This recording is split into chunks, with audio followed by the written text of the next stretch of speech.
In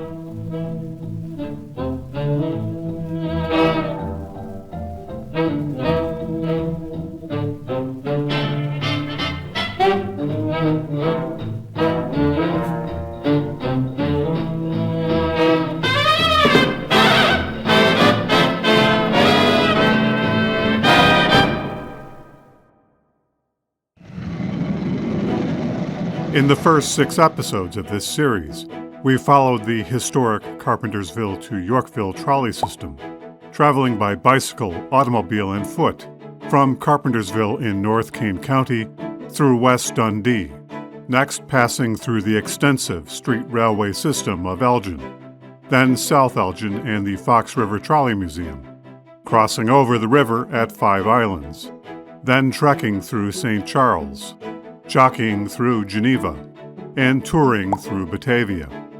In Part 7 of this Fox River Trolley series, we will continue heading south, first traveling to Mooseheart, located along the west bank of the Fox River, then passing through the community of North Aurora, next reviving the past of Exposition Park, and finally ending this segment at the nearly forgotten Lovedale.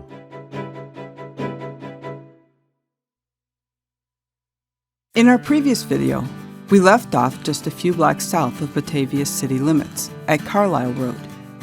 Continuing south along Route 31, Lincoln Highway, on the east side of the road to our left, the trolley line passed Stop 24, located near Monticello Road.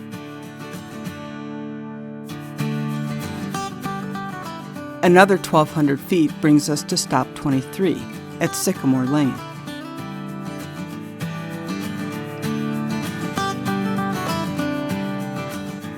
Stop 22.5 is situated about 1,300 feet further south. The numbering suggests it was added in at some point, although the primary reason for this stop is unclear. The next half mile is fitted with 5 stops, number 22 to number 19, spaced several hundred feet apart. Most of these had to do with the Mooseheart campus, the grounds of which expand westward to our right for almost 1,000 acres. The principal stops for this institution were the Mill Creek stop, adjacent to Mill Creek, which also included a siding just to its north, and the Mooseheart stop, number 19. The Mooseheart stop featured a small wooden waiting shelter, perhaps 10 feet wide by 8 feet deep, with a hip roof. These were busy stops, as Mooseheart's population, including students and staff, varied between 1,200 to 1,600 people, many of whom traveled to and from the institution every day.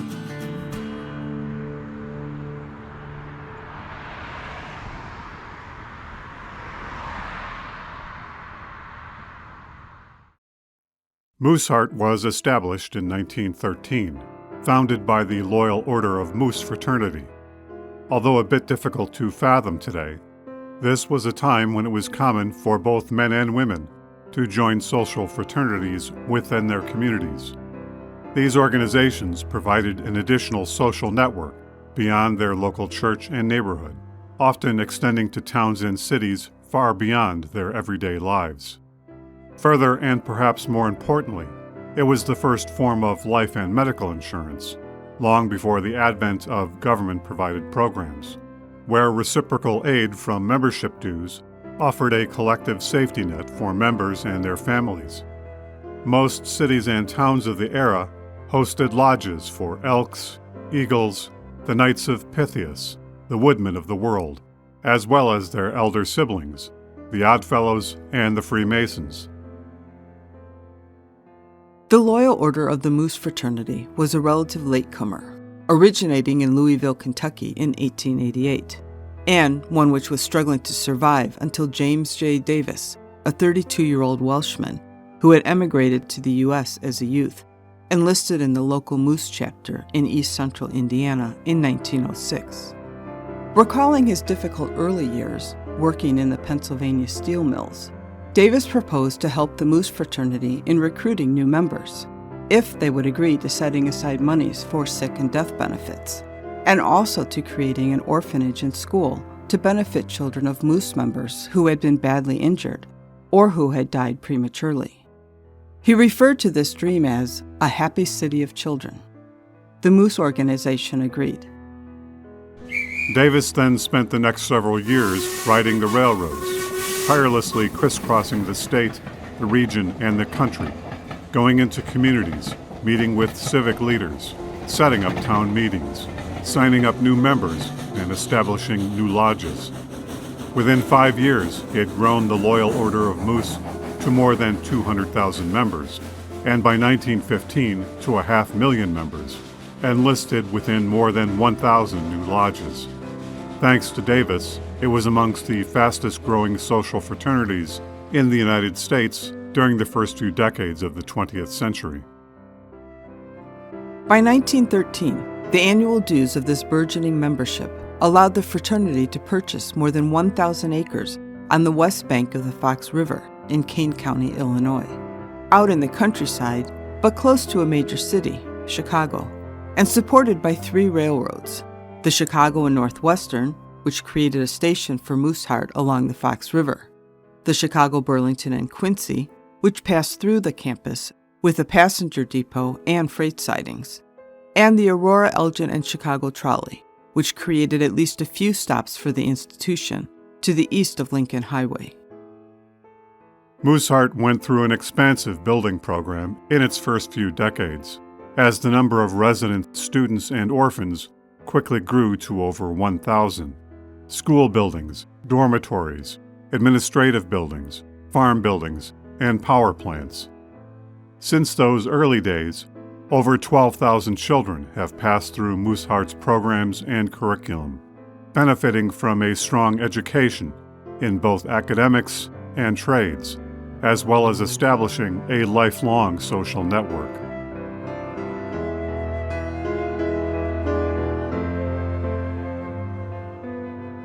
Mooseheart continues to operate more than a century after its founding, now with about 500 students, but it has not been without its struggles. Although it was inclusive to all classes of society, like many social fraternities of the early 20th century, the Loyal Order of the Moose was inclusive to whites only during its first several decades of operation, discriminatory policies that both the Moose Order and Mooseheart School have long since abandoned. Further, fraternal organizations such as the Moose have seen a significant decline in memberships over the past 50 years. Their own membership has been cut in half, dropping from over 1.3 million in the 1970s to a little more than 600,000 today. And so the Mooseheart institution instead took a major financial turn when it incorporated as an independent charity in 1994. The campus has since gone through a significant series of additions and renovations over the past 20 years. The railroads that once supported the Mooseheart campus have all since left the building. As we've seen, the Fox River trolley system was the first to leave in mid-1935. Within 3 decades, by the 1950s, the Chicago and Northwestern and the Chicago, Burlington, and Quincy likewise abandoned passenger service, as well as their freight service by the mid-1960s. However, the Mooseheart campus today is flanked by major roads and highways, with Randall Road to the west, Lincoln Highway to the east, and Mooseheart Road to the south. Before leaving this area, there is one more significant piece of history hiding along the west bank of the Fox River here. Mill Creek, which drains into the Fox River from the northwest through Mooseheart, was once the site of a promising but tiny settlement. Land speculators from Kane County and Chicago saw potential in this modest tributary of the Fox River in the 1840s. Dr. Tennyson K. Town, Isaac Stevens, and Allen Hubbard purchased the land surrounding this drainage for a possible trading settlement, with finances supplied by Chicago butcher and entrepreneur Archibald Clybourne. A sawmill and general store were erected to center the settlement, under the name of Clybournville, although the hamlet failed to thrive in the ensuing years, outplayed by Batavia to the north and Aurora to the south. The bridge built over the Mill Creek by the Aurora and Geneva Trolley in the latter months of 1896, was one of the major pieces of infrastructure needed to make the connection from Aurora to Batavia.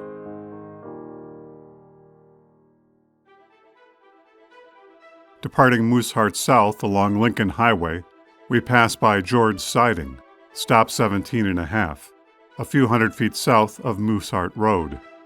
The siding was likely named for former landowners, B. and W. George, as denoted on the 1904 plat maps. The hill stop, number 17, was next, about 1,000 feet further south, likely in reference to the farm of Frank and Emma Hill. Another several hundred feet brings us past stop 16.5, close by Elm Avenue.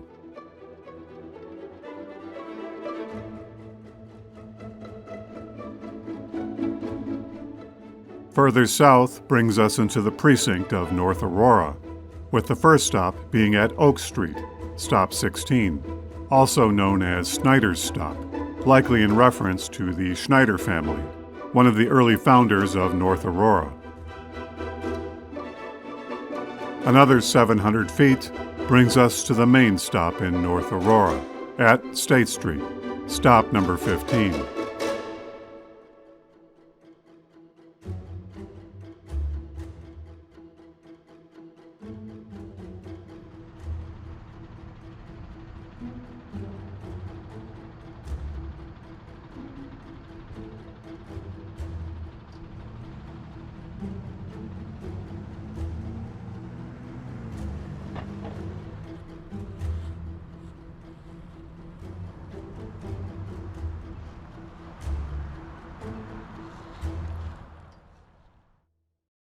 Unlike Mooseheart, North Aurora has deep roots in Fox River Valley history. After the forced removal of First Nation people from the area in the early 1830s, this part of the Fox River was first settled by young German immigrants, John Peter and Christine Schneider, aided by John Peter's younger brother, John Nicholas. The Schneider brothers were carpenters and millwrights, and had helped to build the first mill at Naperville, Illinois, 10 miles to the southeast, on the west branch of the DuPage River. Here, on the east bank of the Fox River, John Peter and Christine built a log cabin, a home for their growing family. John Peter then built a sawmill, along with the dam to raise the water levels, which turned a water wheel to power the mill. The sawmill drew in more settlers, like moths to a flame. The settlement was first known as Schneider's Mill, or sometimes Schneider's Crossing, and was set along a stagecoach mail route consisting of a small scattering of homes, a few stores, and inns. Like Batavia to the north, the small hamlet benefited from the arrival of the Aurora Branch Railroad in 1850, later the Chicago, Burlington, and Quincy. A few years later, in about 1860, John Peter Schneider built a grist mill on the west side of the river. In the latter years of the 1860s, following the U.S. Civil War, things started to pick up for the community. A covered wooden bridge was obtained secondhand from Aurora to the south and fitted across the Fox River at Schneider's Mill in 1868. A U.S. post office was established as North Aurora in February of 1869, with Alexander H. Stone as the first postmaster. This appears to be when the settlement's name transitioned from the informal Schneider's Mill to North Aurora. Stone also created the North Aurora Manufacturing Company with his brother Andrew Stone and other investors, purchasing Schneider's Mill and converting it to a sash, blind, and door factory, eventually employing about 20 men. By the mid-1870s, multiple new businesses had opened, including a foundry built by David Rockwell Sperry and a creamery, the North Aurora Butter and Cheese Company, built by James H. Brumell, which helped to churn the local economy. The erstwhile creamery was the site of one of the boldest of crimes in August of 1894, when nighttime burglars made off with 22 tubs of fresh butter, more than a ton, with a street value of $300, or $11,000 today. The thief, one James O'Brien, said to be a slippery character by authorities, was living in Fat City until he was ultimately caught by Chicago police. Inexplicably, O'Brien managed to slip out of the county jail in Geneva within a few weeks of capture. The small wooden railroad depot for the Chicago, Burlington, and Quincy stood to the southeast of where the State Road, today Butterfield Road, Route 56, met with River Street. Several residences were situated on both sides of the river as well. Atlas maps from 1892 indicate North Aurora as being a modest river town, with a population of a few hundred. By this time, an iron bridge had replaced the covered wooden bridge, the earlier bridge being destroyed by an early spring freshet in 1887. A flour mill, the earlier grist mill, still stands on the west side of the river to the north of the bridge. The Sperry foundry yet smelts on the east side of the river to the south of the bridge, and the sash and door factory still mills to the north of the bridge, now owned by Hartsburg and Hawksley. A brick schoolhouse stands at the northeast corner of Batavia Road and State Street. The CB&Q passenger depot appears to be no more, although freight sidings remain. But by now, a new railroad appears on the west side of the river, the Chicago and Northwestern. This spur built from Geneva to Aurora in the early 1870s, with a North Aurora wooden passenger depot just south of the bridge on the west side of the river. As the small town entered the 20th century, it took the bold step of voting for incorporation as a village in 1905, with 44 votes in favor and 28 against. Those for incorporation were fighting against a saloon, while those to the contrary were aligned against higher taxes. The first president of the village, of 300 or so people, was William A. Hartsburg, the owner of the sash and door factory. The village grew slowly thereafter, but by 1930 had more than doubled its population at more than 680 residents. In 1931, the creaky and rusty State Street Iron Bridge from 1887 was replaced with a new bridge of reinforced concrete, 50 feet wide and 300 feet long, at a cost of $72,400, or close to $1 million today. As elsewhere, the Aurora, Elgin, and Fox River Electric Trolley shut down in North Aurora in the spring of 1935, and residents had to rely more and more on buses and automobiles to carry them to their employment or to run errands. In 1937, a Works Progress Administration program, driven by the Emmeline and Howard Messenger family, resulted in the creation of the first North Aurora Library, a small wooden building containing 1,000 books. Emmeline was the great-granddaughter of first residents John Peter and Christine Schneider, and was to serve as the librarian in North Aurora for decades to follow. By 1950, the small village approached 1,000 residents. The Chicago and Northwestern passenger depot had been removed. Although freight sidings continued to serve local industry, the Hartsburg and Hawksley sash and door mill still operated on the east side, while the North Aurora Elevator Company dominated the west side of the river, along with lumber yards, a cement mix storage house, and a concrete elevator. The brick school building continued to stand to the west of the river, at the northeast corner of Lincoln Highway and State Street. Just a decade later, the village had doubled to more than 2,000 residents, as it shifted from a localized, self-contained economy towards a commuter economy with a post-war suburban boom. Understanding the value of a good library, North Aurora residents voted to provide tax support for a new public library in 1962. A new village hall was then built in 1972 on the east bank of the river to the north of the bridge, the former site of the sash factory and the Schneider homestead. By the late 1970s, the tracks of the Chicago and Northwestern line between Geneva and Aurora, passing through North Aurora on the west bank of the Fox River, had been largely abandoned and removed. In the ensuing decades, much of this space had been converted into greenway and nature trails. However, small remnants persist.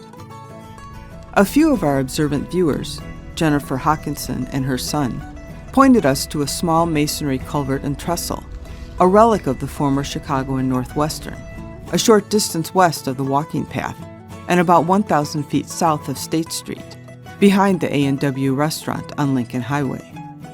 Hidden in the undergrowth, it's a reminder of North Aurora's railroad legacy. In 1985, the North Aurora Public Library was rededicated as the Messenger Public Library to honor Emmeline Messenger's decades of service, and a new 24,000 square foot library was constructed on Oak Street in 2003. Today, the village of North Aurora has grown substantially from its early days as a quiet village on the banks of the Fox River, blossoming to more than 18,000 residents by the 2020 U.S. Census.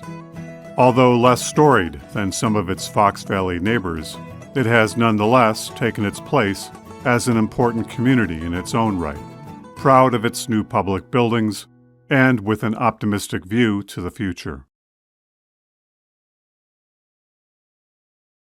From State Street, we continued to follow the former path of the Fox River trolley system, traveling south along Lincoln Highway, Illinois Route 31, which traveled along the east side of the road.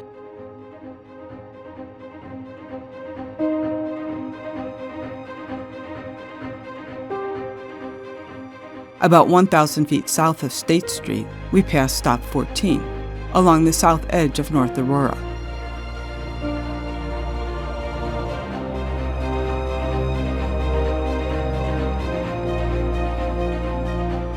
Another 800 feet or so brings us past Stop 13, the Insulite stop. A few hundred feet further brings us to one of the more important stops between Batavia and Aurora, especially in the latter years of the trolley system, the Exposition Park siding and station.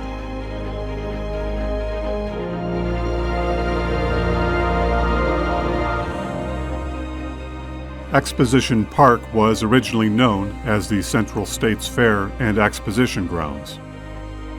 In the summer of 1922, local businessman Frank Thielen, who owned a string of area movie theaters, created the fairgrounds at a cost of $500,000, about $8.5 million today, with the purpose of promoting Midwestern agriculture and manufacturing. Set on 121 acres, the expansive grounds included several large exposition buildings and a half-mile horse and automobile racetrack, with grandstands and bleachers to accommodate seating for up to 15,000 people.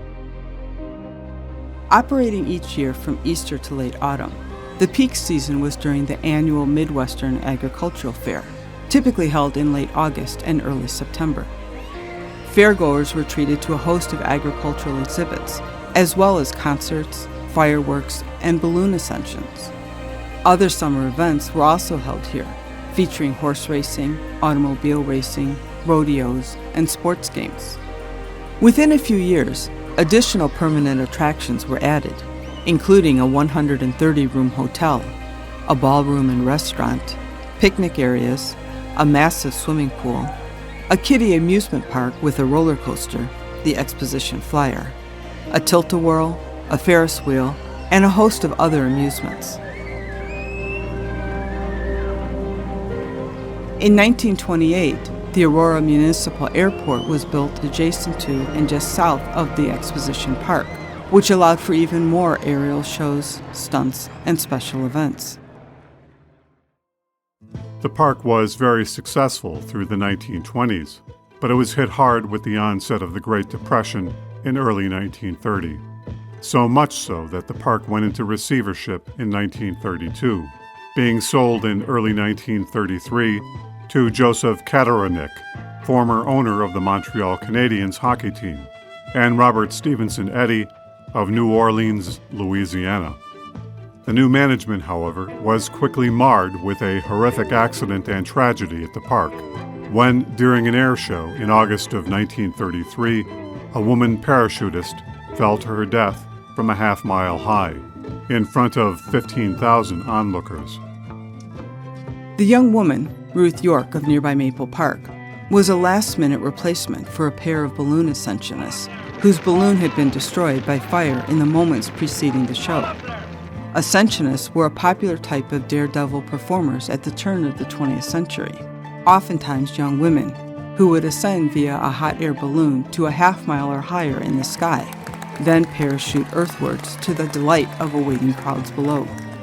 Ms. York, herself a novice ascensionist, had successfully parachuted from balloons on a few previous occasions, but never from an airplane.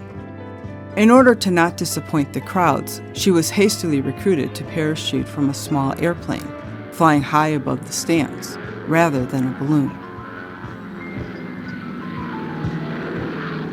Unfortunately, her parachute never opened, perhaps due to a faulty ripcord, or perhaps due to hitting her head as she leapt from the airplane, and she instead plunged to the ground, to the horror of the crowd, dead upon impact. The courageous Ruth York left 2 small children. Exposition Park lingered on for the next 10 years, hosting horse races and the occasional special event. However, it was ultimately purchased at auction by Colonel Edward J. Baker, wealthy businessman of St. Charles, for pennies on the dollar, $125,000, about $1.2 million in today's money.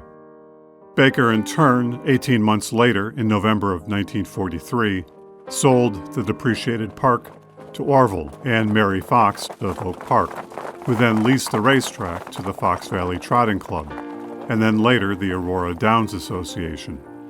After the death of Orville Fox in 1967, the track went through a series of owners, including Knox College, with its final horse racing taking place in 1981.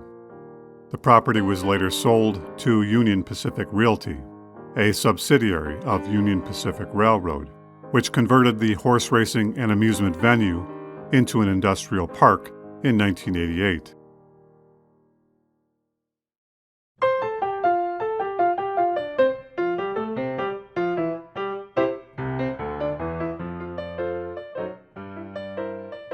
Departing Exposition Park, heading south, the trolley then passed the Van Fleet stop, number 12, just a short distance from what is today Interstate 88.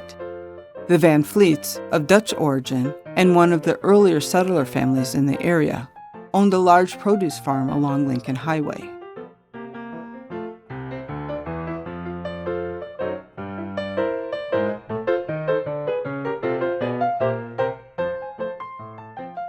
Another 1,000 feet south brings us past Crago Stop, number 11, near the present-day interstate entrance. Also an early settler family, the Cragos sold their land to Armour & Company around 1950. Although unremarkable today, the site once had a dark aspect. A little over 100 years ago, in September of 1923, the Crago farm was the site of a large Ku Klux Klan rally, drawing in tens of thousands of participants from the surrounding area.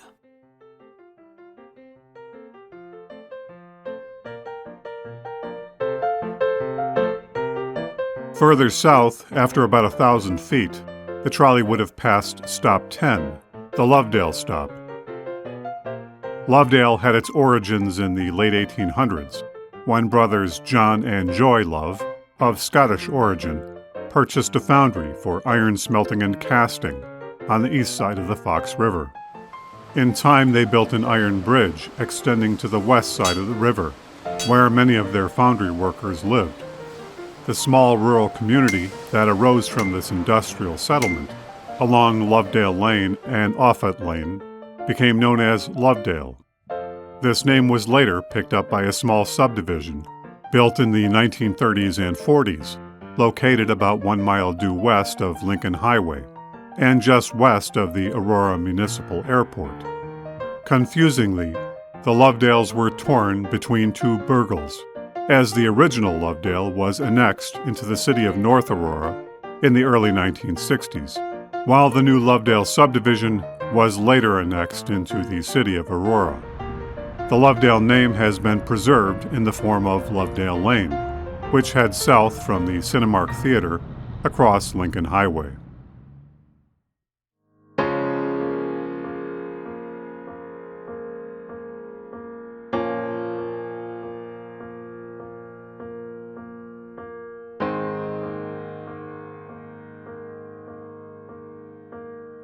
1,000 feet south of Lovedale was Stop 9, the Sullivan Road stop.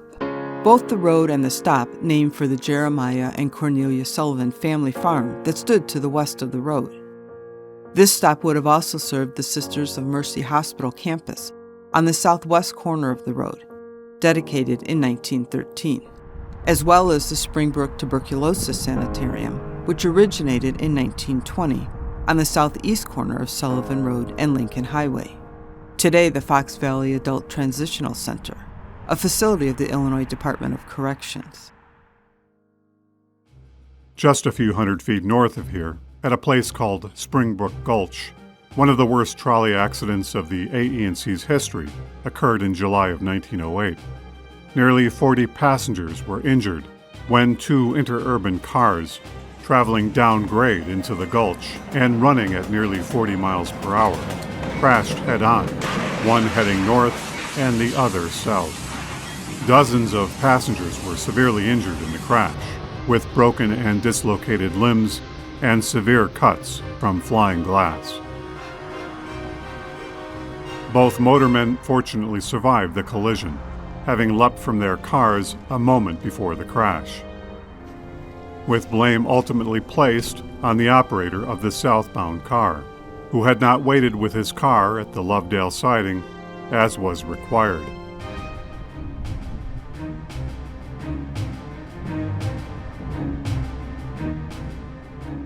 And on that somewhat alarming note, just a few stops north of the original Aurora streetcar system, which we'll explore in our next video in this series, we'll end this segment. As always, many thanks to our Be Historic channel community, our subscribers, our Super Thanks contributors, and our generous Patreon supporters and other benefactors. If you're enjoying these videos, please remember to like, subscribe, comment, share, and hype via the hype button. And if you're so inclined, consider supporting our channel via Patreon. Thank you for watching, and we'll see you, in a manner of speaking, in our next video adventure.